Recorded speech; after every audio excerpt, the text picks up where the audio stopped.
Vidya Bharati maths के YouTube channel पर आप सभी का हार्दिक स्वागत है। आज के इस वीडियो में हम सामान्य हिंदी के 15 महत्वपूर्ण प्रश्नों को हल कर रहे हैं और यह इसका 52वां भाग है। तो चलिए आज के इस वीडियो को शुरू करते हैं। वीडियो शुरू करने से पहले आपसे रिक्वेस्ट है कि वीडियो को पूरा देखिए। वीडियो अगर पसंद आता है तो वीडियो को लाइक करें, शेयर करें और चैनल पर नए हो तो चैनल को सब्सक्राइब कर लीजिए ताकि नया वीडियो जब भी अपलोड हो उसका नोटिफिकेशन आपको मिल सके और आप हिंदी व्याकरण की बहुत ही शानदार और अच्छी तैयारी कर सकते हैं। क्वेश्चन नंबर 1 की ओर बढ़ते हैं। प्रश्न संख्या 1 दे रखा है, निम्न में से बहुब्रीहि समास का उदाहरण कौन सा है।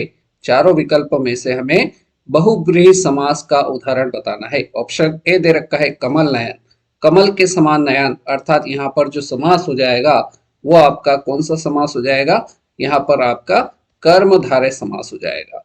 गजानन, गजानन शब्द में आपका जो समास हो जाएगा वो आपका बहुब्रीहि समास हो जाएगा। तो हमसे प्रश्न में पूछा था निम्न में से बहुब्रीहि समास का उदाहरण कौन सा है, तो ऑप्शन बी जो है इसमें आपका गजानन शब्द जो है इसमें बहुब्रीहि समास होगा, इसलिए इस प्रश्न का सही जवाब जो होगा ऑप्शन बी हो जाएगा।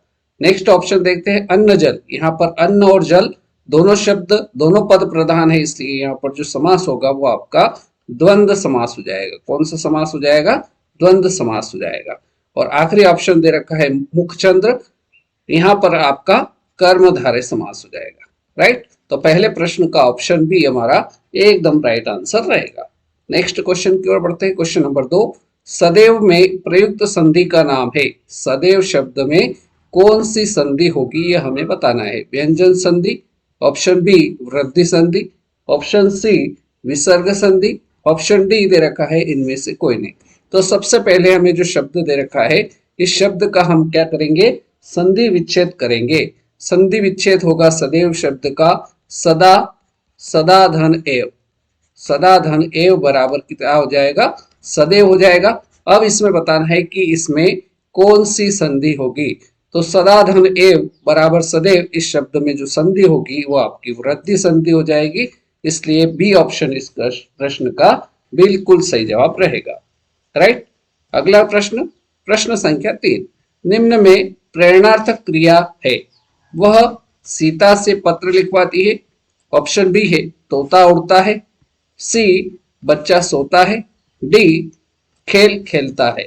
तो निम्न में प्रेरणार्थक क्रिया, प्रेरणार्थक क्रिया कहाँ होती है, जहां दूसरों से कार्य करवाया जाता है, जहां दूसरों से कार्य करवाया जाता है वहां पर आपकी जो क्रिया होती है वो प्रेरणार्थक क्रिया होती है। तो किस ऑप्शन में दूसरों से कार्य करवाया जा रहा है, तो ऑप्शन ए में हम देख रहे हैं वह स्वयं पत्र न लिखते हुए सीता से पत्र लिखवाती है, इसलिए यहाँ पर दूसरों से कार्य करवाया गया है, इसलिए ए ऑप्शन में आपका प्रेरणार्थक क्रिया हो जाएगी। इसलिए प्रश्न संख्या 3 का सही उत्तर ऑप्शन ए रहेगा।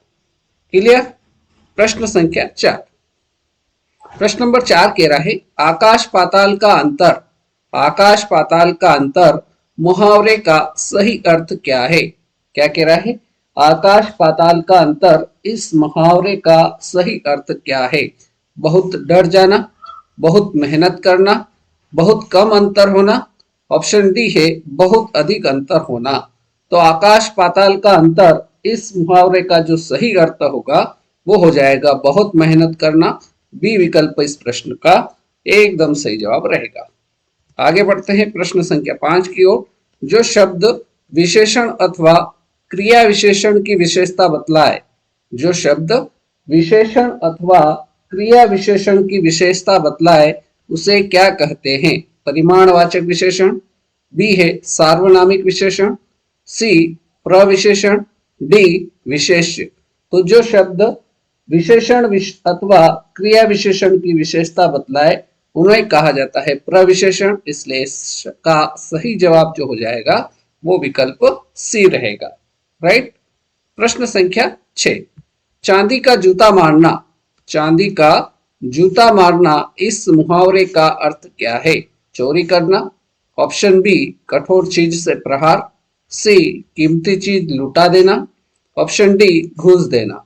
तो चांदी का जूता मारना, इस मुहावरे का सही अर्थ जो हो जाएगा वो हो जाएगा घूस देना। राइट आंसर आपका विकल्प डी हो जाएगा। क्लियर।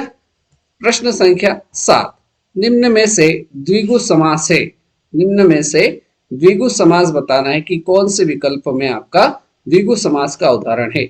अब द्विगु समास आता कहाँ है? जहां शब्द में आपको संख्या दिखे, जहां संख्या आएगी वहां पर आपका द्विगु समास हो जाएगा। तो पथभ्रष्ट, इसमें संख्या नहीं आ रही इसलिए इसमें द्विगु समास नहीं होगा। पंकज शब्द में संख्या नहीं आ रही इसलिए इस शब्द में भी द्विगु समास नहीं होगा। जलवायु शब्द में भी संख्या नहीं आ रही है इसलिए इसमें भी नहीं होगा। नवरत्न, नव मतलब नौ, यहाँ पर आपकी संख्या आ गई इसलिए इस शब्द में जो समास होगा वो आपका द्विगु समास हो जाएगा। तो प्रश्न संख्या 7 का सही जवाब नवरत्न ऑप्शन डी बिल्कुल सही जवाब रहेगा। आगे बढ़ते हैं प्रश्न संख्या 8 की ओर।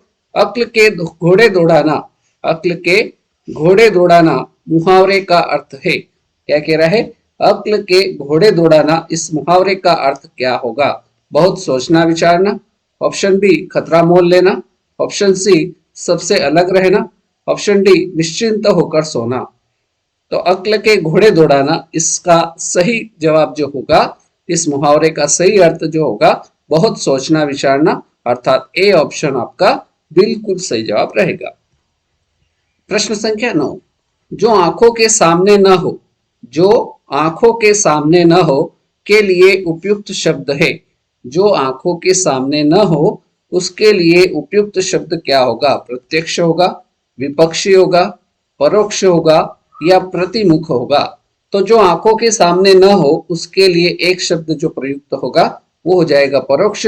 और अगर आपसे पूछा जाए कि जो आंखों के सामने हो, जो आंखों के सामने हो वो आपका हो जाएगा प्रत्यक्ष। तो आंखों के सामने अगर हो पूछा जाए तो प्रत्यक्ष बताना है, और आंखों के सामने न हो, आंखों के सामने न हो उसके लिए आपको परोक्ष बताना है। तो हमसे प्रश्न पूछा था जो आंखों के सामने न हो उसके लिए उपयुक्त शब्द हो जाएगा परोक्ष, अर्थात सही विकल्प इस प्रश्न का बिल्कुल सही जवाब रहेगा।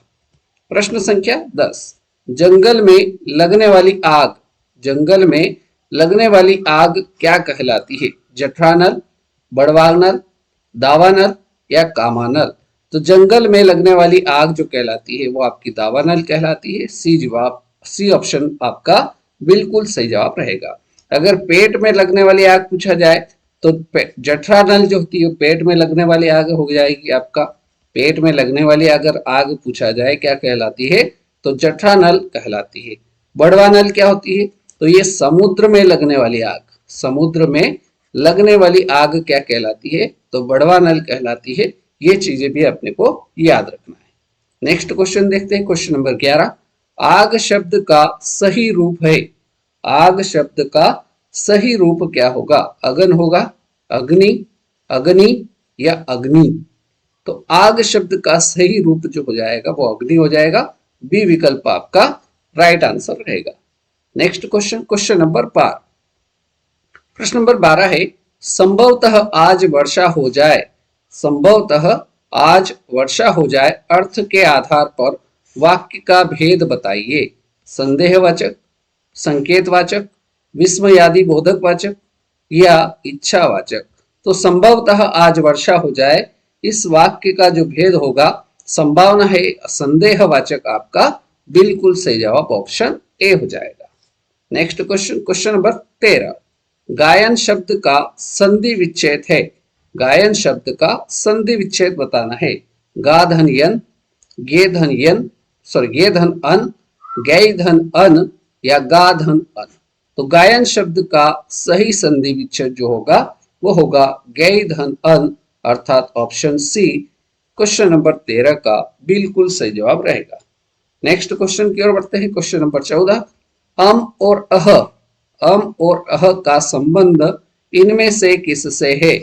अम और अह का संबंध इनमें से किससे है? ओठ से है, तालु से है, मुर्दा से है या अयोगवाह है? तो अम और अह ये दोनों क्या है? अयोगवाह वर्ण है, इसलिए इसका सही जवाब जो हो जाएगा वो ऑप्शन डी रहेगा। और अब बारी है आज के इस वीडियो के अंतिम प्रश्न, प्रश्न संख्या 15। 15 प्रश्न नंबर कह रहा है, पक्षी शब्द में कौन सी संज्ञा है? पक्षी शब्द में कौन सी संज्ञा होगी? जातिवाचक संज्ञा, समूहवाचक संज्ञा, व्यक्तिवाचक या भाववाचक? तो यहाँ पर पक्षी शब्द है अर्थात पक्षी में सारे पक्षी आ गए, इसलिए यहाँ पर जो संज्ञा होगी वो आपकी जातिवाचक संज्ञा, अर्थात ए ऑप्शन इस प्रश्न का एकदम सही जवाब रहेगा। राइट। तो इस प्रकार से आज के इस वीडियो में हमने सामान्य हिंदी के 15 महत्वपूर्ण ऑब्जेक्टिव प्रश्नों को हल किया। उम्मीद करता हूँ सारे प्रश्न आपको समझ में आए होंगे। अगर वीडियो अच्छा लगा हो तो वीडियो को आपको कुछ नहीं करना है, केवल लाइक करना है, अपने दोस्तों को शेयर करना है, और अभी तक आपने इस चैनल को सब्सक्राइब नहीं किया तो चैनल को सब्सक्राइब करना है, और सामने बेल आइकॉन है उसको ऑल पर सिलेक्ट करना है, ताकि उसका जो नया वीडियो आएगा उसका नोटिफिकेशन आपको मिल सके। तो आज के इस वीडियो में फिलहाल इतना ही। अगले वीडियो में फिर मुलाकात करेंगे नए प्रश्नों के साथ। तब तक के लिए जय हिंद, जय भारत, वंदे मातरम।